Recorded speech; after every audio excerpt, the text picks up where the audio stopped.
Marami pa rin bang walang bilib sa'yo? Kahit nga minsan mismo pamilya mo or kamag-anak mo na wala ring tiwala sa kakayahan mo. Pero hindi naman yan hadlang para magtagumpay ka sa buhay. Pagkos turn it into motivation para sa sarili mo. Sigurado marami ring makakarelate sa ganitong experience. Normal yan, behind your back, meron at meron talagang mga tao na may doubt talaga sa'yo. Lalo na kapag nakikitaan ka nila na napanghihinaan ka na minsan. Ang mga bagay at mga tao sa paligid natin, sila yung motivation para magpatuloy tayo sa buhay. Pero hindi nila hawak yung kapalaran mo sa buhay.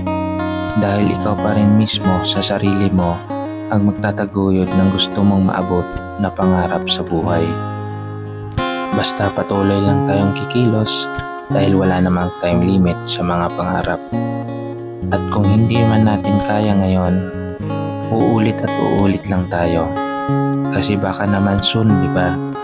Hindi tayo gaganti sa mga taong walang tiwala at bilib sa atin. Hayaan na lang natin yung mga achievements natin sa buhay ang magsalita para sa kanila. Tandaan natin, dumadaan man ang mga pagsubok sa buhay or mga struggle natin sa araw-araw, huwag lang natin pahalata at huwag natin ipakita na pinanghihinaan na tayo ng loob.